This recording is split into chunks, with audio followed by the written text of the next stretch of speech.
Real Rhinelander Podcast is sponsored by AirPro Fan and Blower Company. For more information, visit airprofan.com. Hi, everyone. Welcome to the Real Rhinelander Podcast. My name is Lauren Sackett. I'm the CEO of the Rhinelander Chamber, and our guest this month is Courtney Smith from the Rhinelander Area Food Pantry, Executive Director.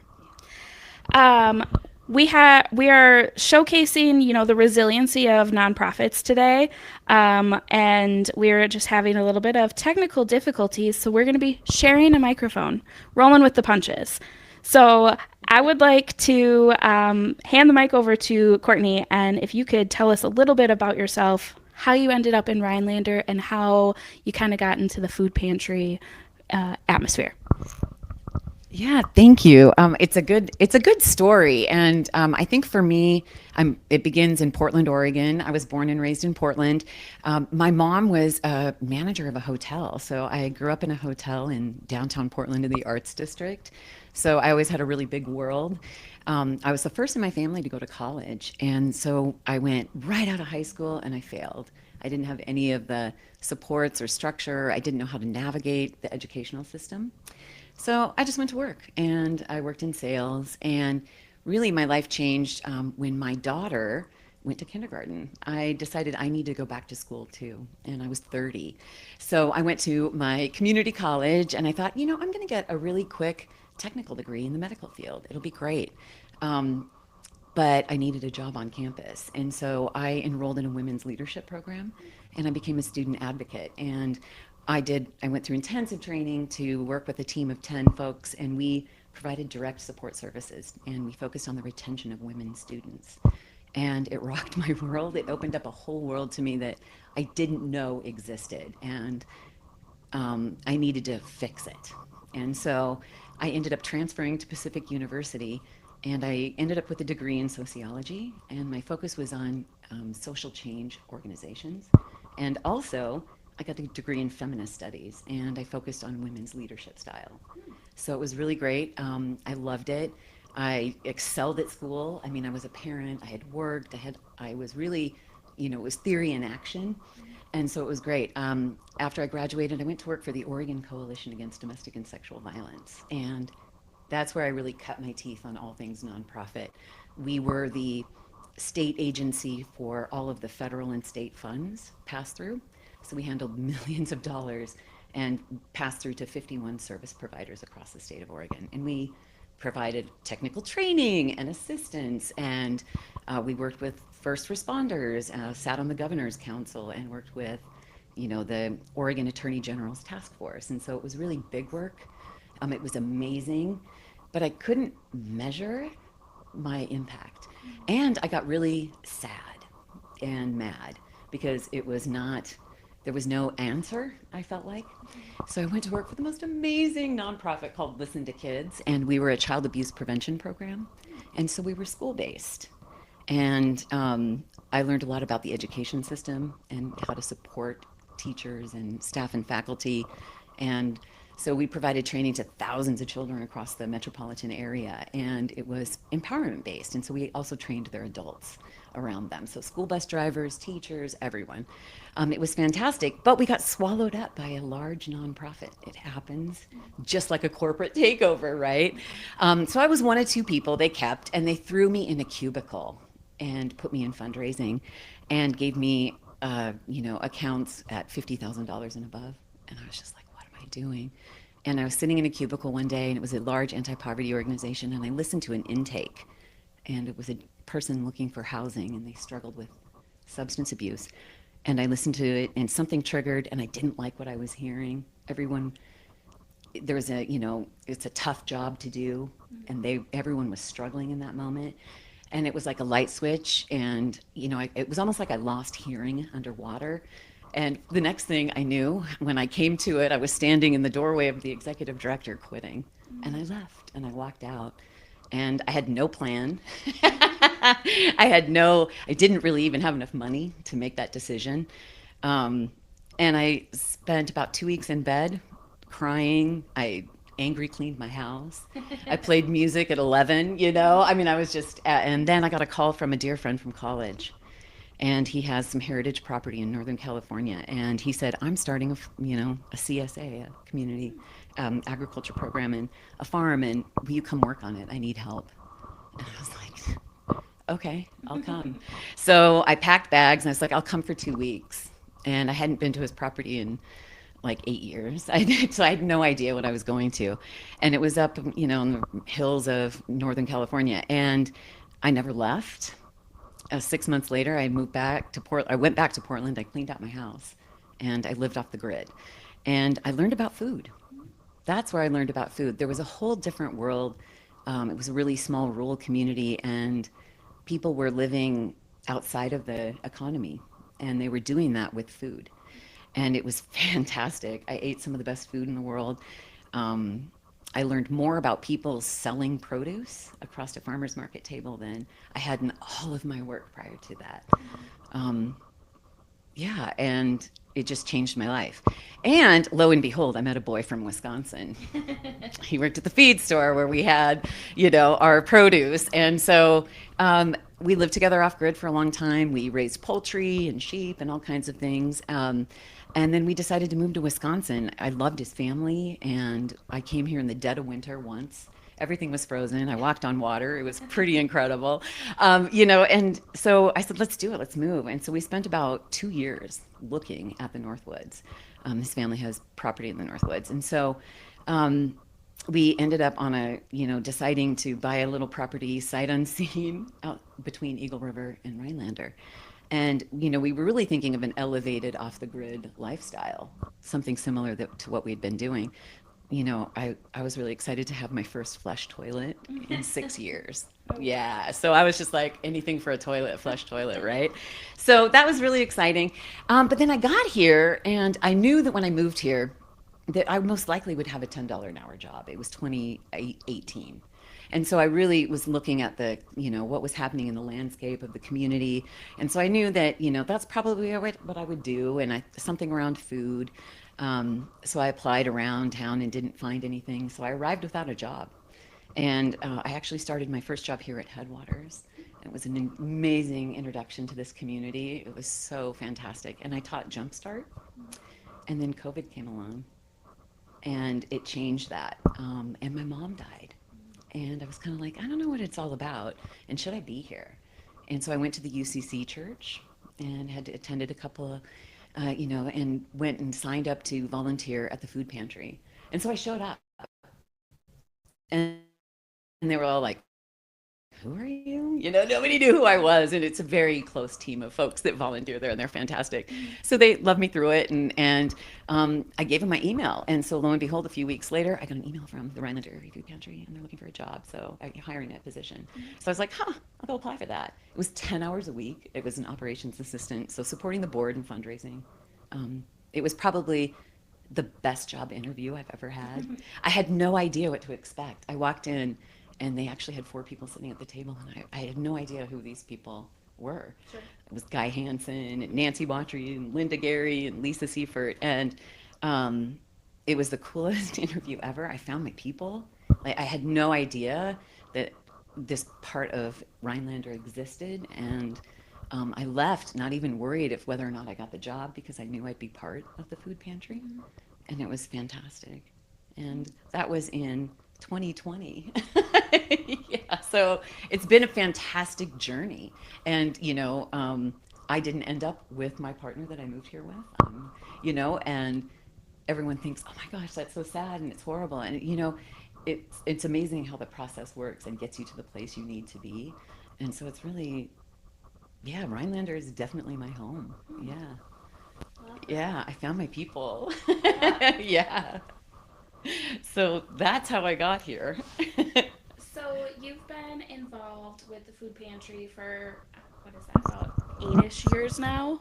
Well, it's 2020, so 2020, 6 years. Yeah, 6 years. And I mean, great background on like what drew you to nonprofit Yeah. work. I feel like a lot of times, a lot of nonprofit leaders just kind of like fall into it and realize that it's an amazing, you have a great impact on what you do in your communities. And so it's been, it's been really fun, I think, too, to see the food pantry over the last several years and under your leadership. I was curious if you could tell us a little bit about the food pantry. Obviously, it's a service that maybe not everyone needs, but it's a very vital service for our community. If you could tell us a little bit about the services you provide, and about the facility you have and everything like that, I think that would be great.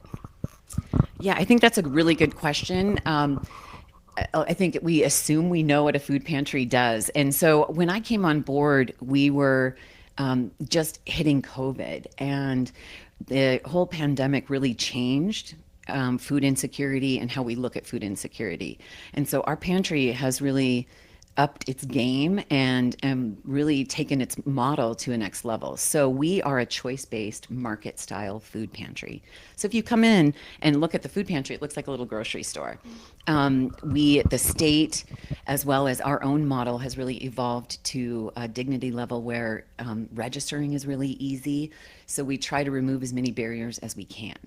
The food pantry was founded as a grassroots effort by the community. So we're here because the community really wants us to be. So our facility is really large, and we really rely on our community for food donations. So we offer 3 shopping days a week. Our customers can come and shop every 14 days. We do home delivery to homebound individuals. We have online ordering with curbside pickup. We have a special shopping day with Northwoods Transit, where it's really affordable for folks to get there. We also have a sensory shopping day, and I'm trying to think of what else at the pantry level. So it's quite a bit. We have a team of folks who operate the pantry. We really function as a warehouse Monday through Friday from 7 a.m. until noon. And then there's a whole team of folks that help distribute that food. And in addition to our pantry services, we also have Hodag Kids programs. Oh, but let's go back to the pantry. We also are part of USDA programs. So it's really important for folks to understand that at the pantry, why we have income eligibility and those kinds of things that folks do have to meet is because we're part of the Emergency Food Assistance Program, or TFAP. And so what that is that's the federal level of managing a food security program really based in the USDA. So it's USDA commodities that we're receiving through that program. And that's an interesting, we've been a TFAP pantry since the beginning. And at peak COVID, it was probably about 18% of the food we brought in to the food pantry. Since then, that was about 2023, 2024. And in the last 2 years, it's down by 30%. So that food now is only about 6% of what we get. It's quite a bit of a decrease. So one of the major things that we do is we participate in the Charitable Food Network. So we're a member of Feeding America of Eastern Wisconsin. And that program, we have a program called Direct Connect. And we partner with our local groceries and retailers, and Feeding America ties us together. So we pick up donations 3 days a week. So from Walmart, Triggs, Aldi, and 2 Quick Trips. There's a ton of other that we do, less frequently, but those are the main 3. That's probably about half the food that we bring into the food pantry is through food recovery.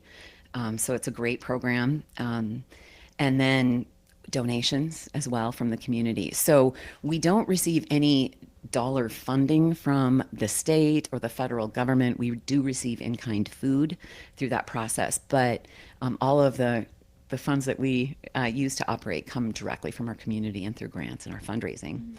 So I am the only full-time employee, and I became full-time, I think, about 1.5 years ago. In 2022, we hired a pantry coordinator, and that's Melissa Vinger. And she was the game changer for me. And once she came on board, we were really able to leverage our facilities. So we have a large building, and we have taken, advantage of opportunities to participate in grants to improve our infrastructure. So in the last 4 years, we've upgraded our storage, both capacity and refrigeration and freezers. We have over 2,000 square feet of dry storage. And we've replaced all of our refrigeration in the shopping area, all through grants. And so, it's hundreds of thousands of dollars that we've been able to leverage because we have such an engaged community in our pantry. Really became a contender. So at a pantry level, our services, last year we served just over 1,000 unique households. Wow. Yep, and it's just about 2,400 people at the pantry level. So we also participate in the Senior Stock Box Program, which is a USDA program as well.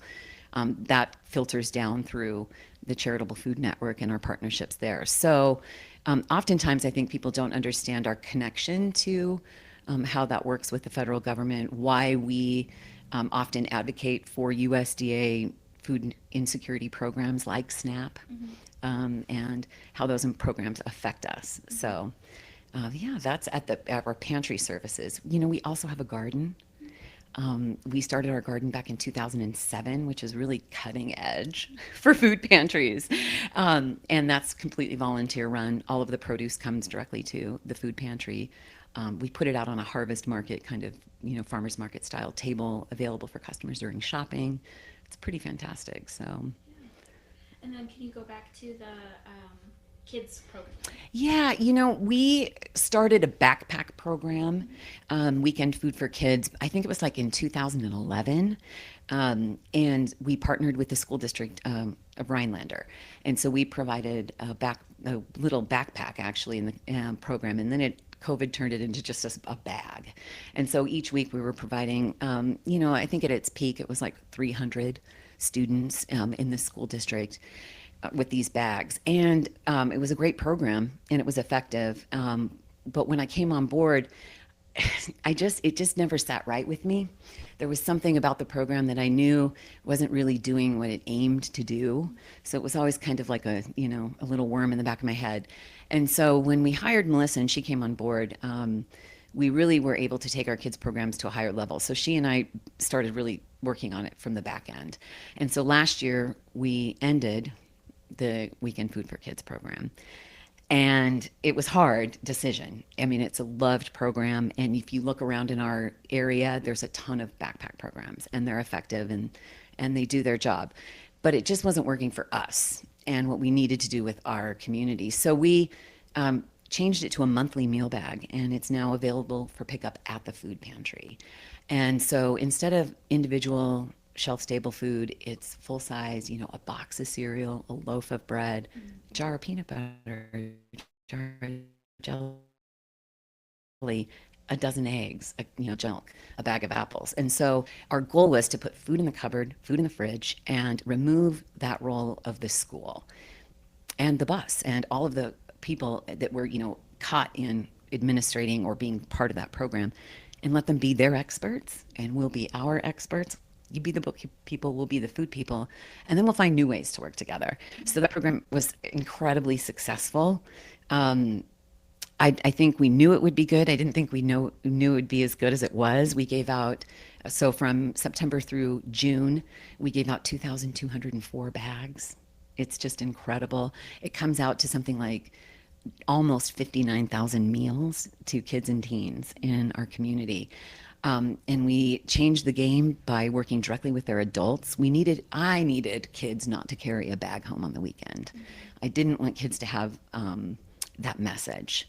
And I wanted kids to see adults taking care of adult issues and model that. And it worked, and it's been incredible. The other thing that it did for us is we created an adult proxy list. So we created a list of adults who could pick up bags on behalf of children. So they didn't have to have their children present with them to pick up a bag. And through that, we really got a scope of need and a scope. We had 707 individual kids dip into our Hodag Monster Meals program at some point in that 10-month period. And I'd never had such a distinct number to understand and have a scope of the vision of need. So it was a really powerful program for us.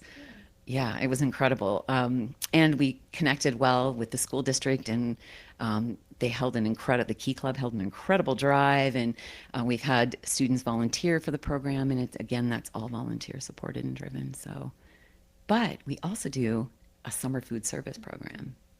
And I think that's it's new for us. We're in our second year. So last year we transitioned our Hodag food wagon, and that was its fifth year of operation. That's a really cool story because that program started back when Ryan Zietlow was the CEO of the Y. He and Stephanie Dahlquist came to the food pantry and they were like, we have like $1,000 or something to start a summer program for kids nutrition. And he came to Guy Hansen and I, and Guy and I walked away from that meeting and we were stunned. We were like, what? We never even thought about the summer? But our work was so big, focused on the Weekend Food for Kids program. So we started the Hodag Food Wagon, and it was a struggle. It was slow beginnings. We brought in Foodwise, which is a SNAP-Ed program, and it was great. And we grew it, and it became so big we couldn't do it off-site anymore. So last summer we brought it home to the pantry to again leverage our facilities, and we then became a summer food service program. So that is a contract we hold with the Department of Public Instruction, Wisconsin Department. And so we basically provide nutritionally balanced meals for kids. So our meal bags are 7 breakfasts and 7 lunches, and we give them out over 8 weeks. So it's been a great program to introduce people to the pantry as well, because we also provide incredible kids nutrition and activities and summer programming. So the vision on the food wagon was really to provide respite for adults. Like you could come and pick up a meal bag, sit in a chair, and we've got activities for your kids and a snack, and then it could be fun. And also to provide that for free for kids that don't get to go to summer camps and things like that. So it's been really effective. So we did that last year. We launched this year, and we actually added 2 additional sites. So in addition to the Hodag Food Wagon at the Rhinelander Area Food Pantry, we also have the Hornet Food Truck out at the Elko Area Community Food Pantry. So we provide the meal bags there. They provide the space and structure for that. And then we partnered with Kinship of Tomahawk, and we provide all of the youth involved in their programming with meal bags as well. I know. So we're up to, I don't know, it's like 300 and I don't know. Oh, I don't even know. It'll be, I think that the total is like almost 35,000 meals in 8 weeks to kids and teens. Wow. I know. So That's astounding. I know. I know. That was a lot. Yeah. It really, like, the scope of the programs that you guys have is just so amazing. And I think that something that is worth talking about is that, like, food insecurity in the Northwoods looks different than what you might think of, like if you think of a big city and food insecurity. And even just, the scope of how many children are utilizing programs. I was hoping you could talk a little bit about like what food insecurity means in the Northwoods and how you guys work to kind of address that. Yeah, that's a good question. So I think when we think of food insecurity, we're so driven to that hunger model. Like people are hungry, children are hungry, and that's not what it looks like here. Yes, people experience hunger, but the concept of food insecurity means that a household can't meet its nutritional needs to thrive and to function. And so we see that here. It could be very seasonal here, just given our the climate and work that happens here, seasonal work, tourism based as well. So families move in and out and households move in and out of food insecurity. So it's not like a life sentence. So one of the things that we're challenged with is that a lot of our folks work and are food insecure. We have an aging community, so a lot of our elders are food insecure. And how it manifests at our level of work is really in providing food security. So where we see support ongoing we know that we'll support seniors as we move forward. But what we're really looking at in the changing demographics of our area is children and adults, because we've had a baseline of serving seniors for a long time. But what we've seen is adult population. So we really saw in the last couple of years higher rates of food insecurity among males as single males, which was unusual. In the last few years, our services to children, households with children at the food pantry level have grown. So it's working families, it's working households often. Um, why our children's programs are so successful, I think, is because we don't have an income eligibility and we don't require registration, so we really remove a lot of those barriers. And at the food pantry, to register, it's self-disclosed. You answer yes or no if you meet the current income eligibility. And I think for a household of four, it's just over $5,000 a month. I think an individual is, right around $2,100 a month. So everyone thinks, oh, that sounds like a lot of money. When we look at the income of our county, we serve Oneida County. And so we have a county large, we have a fairly high median income. But when we look at Rhinelander proper, just the city limits, it's just about $31,000 a year for the median income. If we step outside and look at our surrounding areas, Pine Lake is something like $52,000 a year. So that tells us that our folks that are living in town that are, I think 60% of the housing is rentals.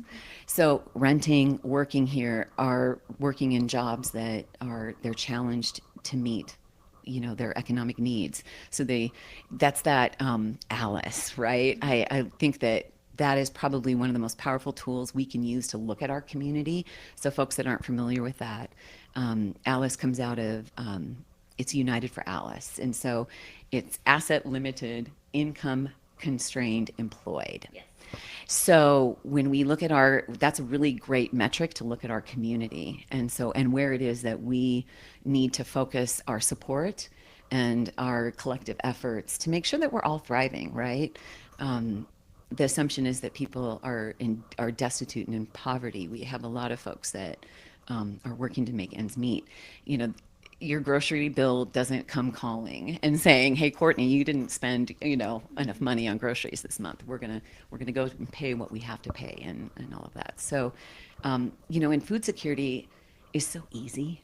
Creating food security is so easy. There's a lot of food to be had in our world that we live in. It should be one of the institutions that makes up society. The USDA, the grocery industry. I mean, it's billions and trillions of dollars a year. Food is socially important to us, right? Mm-hmm. We use it to celebrate, to mourn, as identity. How you eat, what you eat, and when you eat, it matters. Mm-hmm. And we can go so much further, with the success of others by providing that really basic need. So I don't know if I answered your question. We do see ebb and flow and changes. This has been a quieter year for the pantry than last year to date. There's still a lot of time left, and there's big months coming ahead of us yet for folks and households. So we may see that, change. And so it's interesting. Mm-hmm. Are there any specific challenges that the food pantry right now is facing,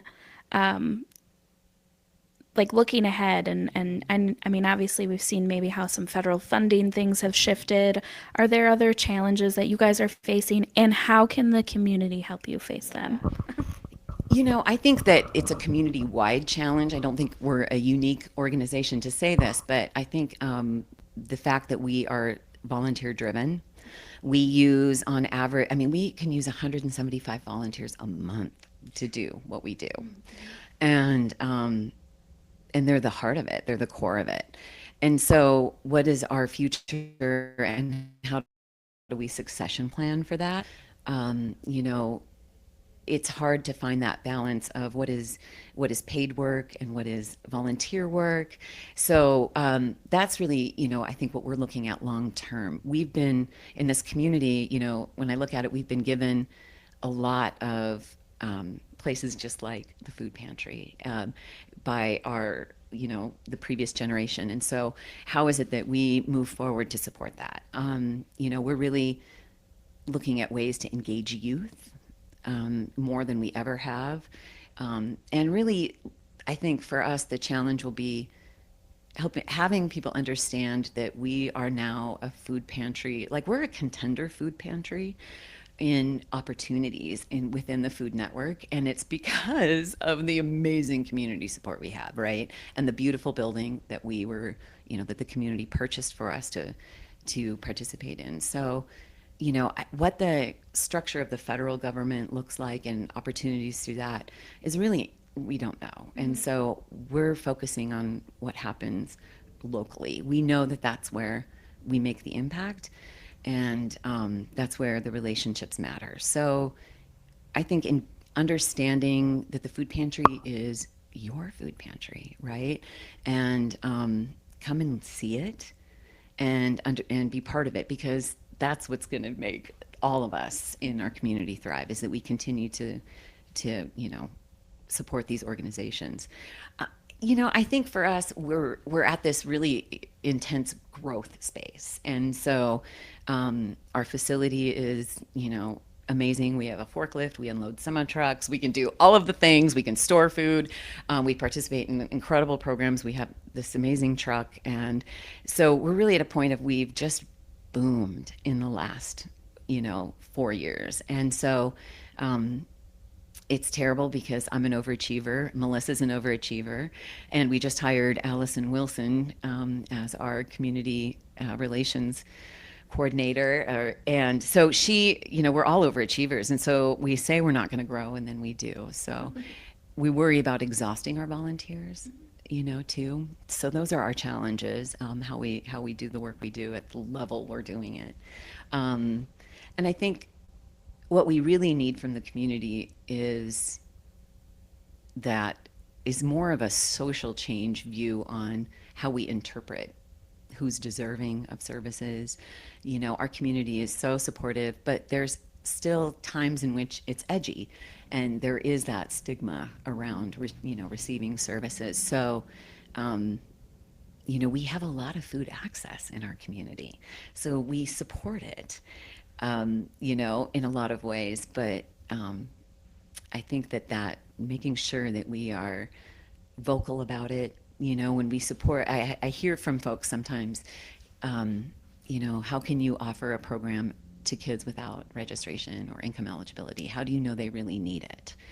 And that's a fair question, and people should be asking me those things. So, the answer is because I think we're a community. What I've learned about HODAGs is that when somebody asks for help, we answer that. And so I think that's our natural answer. I think we should know by now that when we support a child, we support a household, as well. So, and we just don't have we have good relationships with who we serve. And I think we have to trust that process. And, so there's kind of an acceptance as well within our community. Yeah, that makes sense. A question I would have, we touched on this a little bit, was like kind of how you get some of your products. So can you talk just a little bit of how, grocery stores or farmers or businesses or community members can help keep the food pantry stocked? Yeah, that's a good question. So, like I said, we partner with our 5 main groceries in town. They do an incredible job. I mean, they're vital to our support.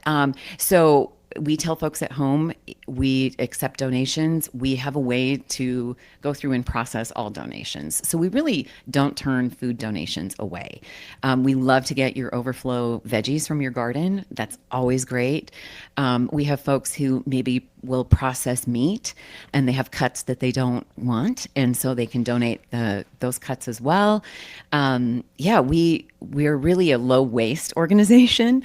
So we have ways to process produce we don't use to Wild Instincts and pig farmers and things like that, chicken farmers who then bring us eggs and all kinds of good stuff. So we have ways to process the food appropriately. And so donations are great. We have on our website a couple of wish lists that folks can look at if they don't have an idea of what to get.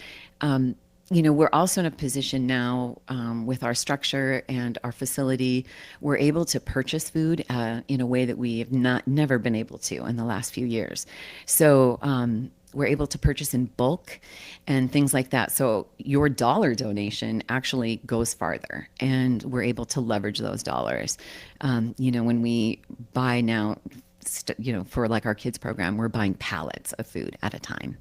And we do the same, like when we buy ground beef, for instance. We'll wait and we'll buy a super large quantity at one time so that we can get it delivered and all of that goodness. The other thing I think that people can do is pay attention to your vote, and and pay attention to the state budget. One thing that's happening, right, that just happened is we, for the first time in our history, allocated $10 million for food security in our state budget.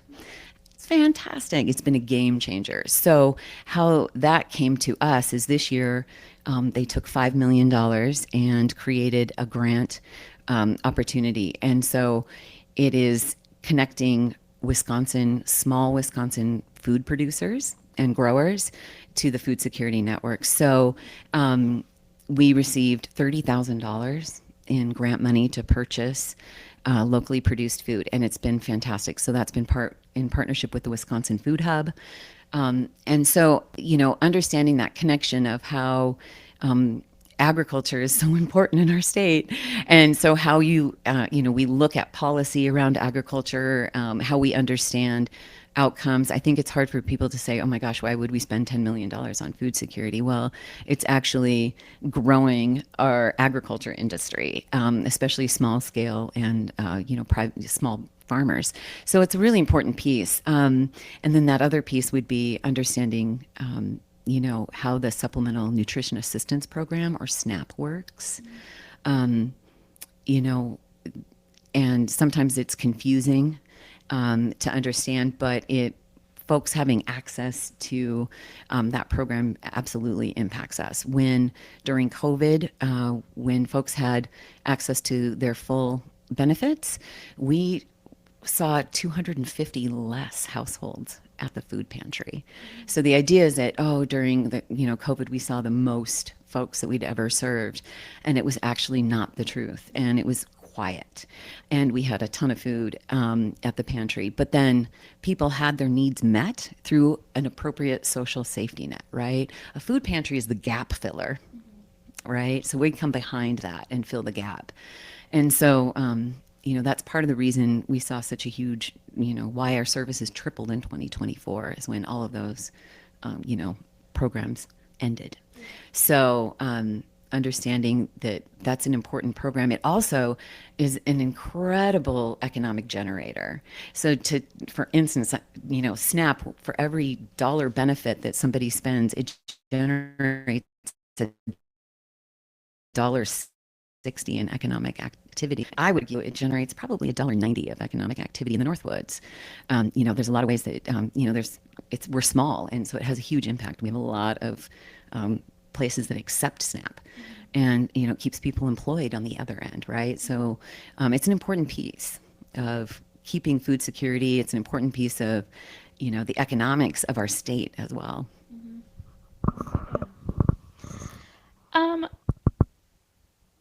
what are some of the most requested items that people might not think to donate?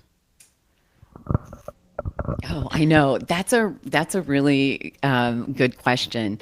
I think that it's the things that we don't realize are so important in your kitchen. So like cooking oil and seasonings and things like that, and coffee. So things that you don't realize are really nice and that you use so often. So those kinds of things are really great. We always need something, good canned proteins as well. We serve a lot of folks that are single or elderly, and so easy to prepare meals. And so we're always looking for, those kinds of boxed meals things. But yeah, I really think it's like honey and jam and, just the things that are, they're a little more luxurious. Syrup. and things like that. So that's one of the things that we did when we received this local grant is we went and bought a ton of honey from Hanson's Honey. We were like, oh, we can't wait to give it out. So, and we do things like when you donate things, and even if they seem really random, so we're always thinking ahead, of seasons, and so we'll collect items, and so we'll get a bunch of like items together, and then we'll put a wall within our wall of shopping. We'll do something really fun that's themed, and so you see that in the holidays. We don't do boxes for that. We really want people to have choice. So we'll take a section of our shelving and it's almost like, your end caps in the grocery store where all of your seasonal foods are there for, that kind of stuff. So, that's another thing. If you have a seasonal food that's your favorite that, you like to eat and donate that, that's a really great thing. But yeah. Interesting. Uh-huh. So you talked a little bit about how you have 175 volunteers about a month. Could you talk a little bit about some of those volunteer roles and if people want to get involved, like how they can get involved with the food pantry? Yeah. As a volunteer, you really do everything at the pantry. So you can kind of look at it in a couple of different ways. So, like I said before, we operate as a warehouse. So we have volunteers that unload our delivery trucks. We get deliveries each week from Feeding America. We get monthly deliveries from TFAP and all of that good stuff. And then we're unloading our own truck 3 days a week. So there's a lot of, stocking of shelves, a lot of sorting things and putting things in freezers and good stuff like that. So we're always looking for warehouse folks, and we've got a forklift and some power equipment, so it is a real functioning warehouse. We also have, probably I think is one of the most amazing teams ever, is the produce processors. So 3 days a week, we have a team of folks that come in and just process all the produce donations, and then they do it for hours. They make it look beautiful, and they do really hard work, and then they do all of the displays. So there's work like that. You could come and build online order boxes for folks. It's really fun too. You could also host, come and help folks shop during our bus hours, things like that. We're always looking for folks to fill in where we need help with our shopping hours. What's really neat about our shopping hours is we have 15 community organizations that hold a day of the month. And so, but there's always spots to fill people in when needed. You can also volunteer to help build bags for the kids program. We get together and it's like, I think it takes us about 20 people to build bags for our kids program. So there's always room for more. So that's a great thing. And then we have our garden. We would love to put some hands to work at our garden. We also have a greenhouse. And then we have a small front porch garden at the pantry as well. So you don't need any special skills. It's staffed and ran by volunteers that are, master gardeners and experienced gardeners. So it's pretty fantastic. Anyone can get into that and be part of that. They're at the garden Monday, Wednesday, and Friday from 9 until noon. And you could literally just show up. It's on Thayer Street, right across from Hodag Park. And then, you can walk in the door. I really encourage folks to come to the pantry. So if you have the chance, Monday through Friday, come in from like 8 until noon. Come in and talk to us. We'll walk you through the pantry. We'll show it off. You can kind of get a taste for what happens. Melissa's there, and she knows exactly where we need somebody. We can, you have to be careful because she might even put you to work that day, which is awesome too. You could also go online on our website and fill out an application, and then we'll get back in touch and get you connected. Yeah, there's all kinds of stuff. I mean, if you love to clean, we'd love to have you come and clean even. So it's really, there's something really cathartic and great about sorting food or stocking shelves, and it's really great work, and it's a fun group of people. It's a fun group of people, and they're it's really a unique experience on its own. If you're lucky, there's a good coffee break and you sit down and eat some stale donuts, and, they tell all the stories. So it's a great experience. I think, we really provide a service to our volunteers as much as we do to our customers who come to us to shop, you know? Um, People come and volunteer for hundreds of reasons, you know? And so it's a melting pot. The pantry is a great place to volunteer. It's exciting. So I know you have fundraiser events that you do as well. And this fall, the return of Harvest Hoedown. Yes. Could you talk a little bit about the events that you host um, and how fundraisers are important for your organization as well? Yeah. Um, I think that there are a lot of community-based events that people attend and go to, and 9 times out of 10, it's to support a good cause. So if Right. you could share a little bit Yeah. about that, and particularly Harvest Hoedown, since that I Absolutely. believe would be the next one. It is. Yes, the Harvest Hoedown. So it's September 26th, and it's at Pioneer Park. It's really, it's probably more of a community raising event. It's, horse-drawn wagon rides to the pumpkin patch and live music. We do really good food, free kids games. We have some raffles, and um, the Women's Club hosts an incredible bake sale. So it's really a fun, day at the park. Um, that when I came aboard, we used to host that out at the Woodpecker. And so I was always like, why do we have it so far away? To me, it was just really far away. I loved the space. So I was like, we should bring it to Pioneer Park. And it just worked out so well because the farmers market, Hodag Farmers Market happens, in the morning. And I believe it's the last day that the Pioneer Historical Complex is open. So it's kind of like a party at the park.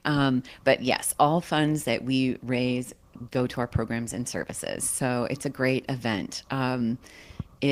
Yeah, we really encourage folks to come. And we're adding some new things this year. So it'll be pretty exciting. This year, the Personal Essentials Pantry has taken over the hamburgers and hot dogs and brats. So they'll be fundraising from that booth for their program. They're such a vital partner. That seemed like a really natural fit for us. So we're really excited about that. We do one other annual event. We do an annual luncheon.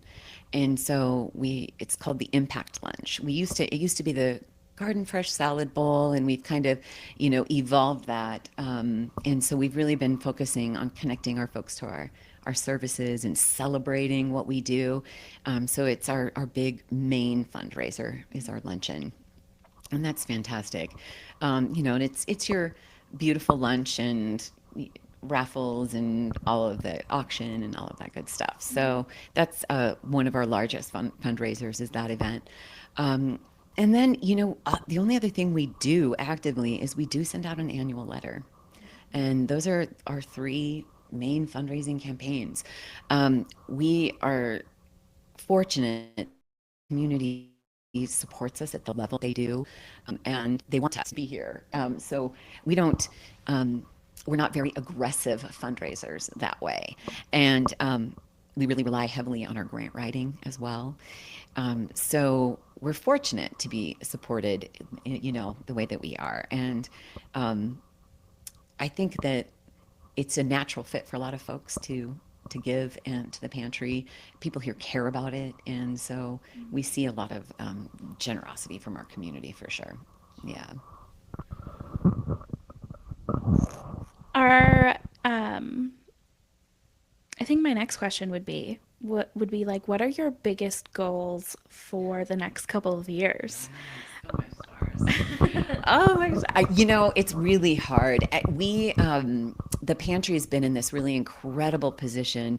Have just been poised for opportunity, and we have taken it. And even in the 11th hour, and it's benefit us in so many ways. And I almost feel like we're at a place of like, we're going to take a deep breath, and, our infrastructure is in perfect place to do a lot. And so I think I'd really like to look at ways that, we can explore employment opportunities at the pantry.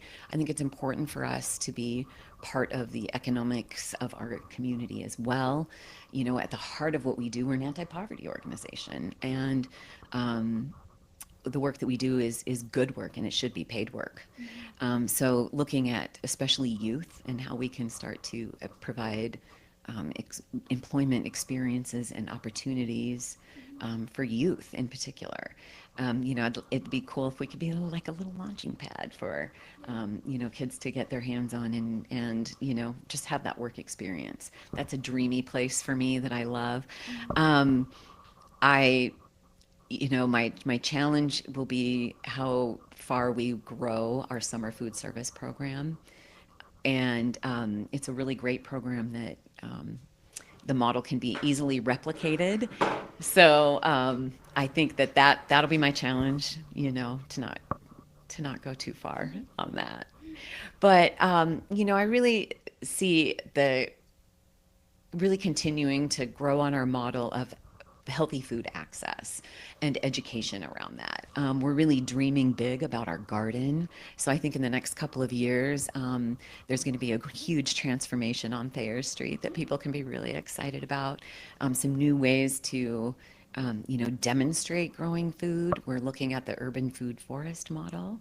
And also, making our garden accessible, ADA accessible, so that we could really have some educational opportunities and just some, experiences for folks at all levels of ability to come and hang out in the garden and see food growing. So, Okay, before I ask maybe a fun, I always like to end with a fun question. Um, is there anything else that maybe we didn't touch on, or something that you really want to make sure the community knows, or something on your horizon that you might want to add? I know. It's hard because I'm always put in the position of answering such specific questions. These big, deeper questions are hard to answer. I think I just really invite people to come and check us out. And to, one of the things that we do are community porch giveaways. Like, follow us on Facebook, keep your eye on us and see what we're doing. And, stop by and grab some whatever's on the porch. And most likely, if I see you, I'll come out and talk to you, and I'll make you come in and tour. But do it anyway. Like, come in and check it out. And because I think it's inspiring, and I think there's a place for everyone to be involved in it. And shopping there is really smart too. I think that helping the pantry, continue to grow is really going to be a business model for us too. One of the things that, 501c3 is your tax status and not your business model. So I think that, we'll continue to grow being smart about our business choices and our relationships with our community, our business community. And we haven't, done a lot of that. And so what our future looks like together, I think, is really how our community wants to support each other together. I'm looking forward to working with other nonprofits. I feel like my head has been so down on the work. So I'm really looking forward to growing our network of leaders and getting to know some of my peers more than I do now. And so that's what I'm looking forward to. And I think the chamber is going to have some parts in that. Yes. I know, which is really exciting. And I think that's also something, that, how we can connect better with, we've been so head down on the work, and because it's been radically changing. So I think the next couple of years might be a nice deep breath and getting really comfortable for a while. That's good too. Yeah. So my last question would be, knowing your nonprofit background that you have, if you could grant every Rhinelander area nonprofit with one superpower, what would it be? I did not give her any warning on this question. That is so hard. I think this is really probably personal coming from what I would want. And I think the superpower would be, that self-care piece. I hate that label, but we really don't have a good language for that. Finding that work-life balance and, fill your cup. I think I'd want everyone's cup to be full all the time because we need it. It's hard work. Nonprofit work is devotional work, and it's hard work, and it's a balance of so many aspects of messy humans, and it's fantastic. Don't get me wrong, but yeah, superpower would be keep your cup full. It may be always overflowing, and that you always have snacks in your drawer, and comfortable shoes on. I think that's because that's what we do, right? We're always boots on the ground, and having to adapt, and so that would be my dream. I love that. Yeah. I gave her absolutely no warning on what that question would be. Yeah. Well, Courtney, thank you so much for coming and talking to me and, sharing a glimpse into the food pantry and the work that you do. We'll make sure, in the description of our podcast that we'll link off to the food pantry's website. Learn more, get out there and involved, and follow them on social media as well. But thank you so much for joining me today. Thank you. It's been a lot of fun. I appreciate the time. Thank you. Tune in to the Real Rhinelander Podcast next month, and we'll see you next time.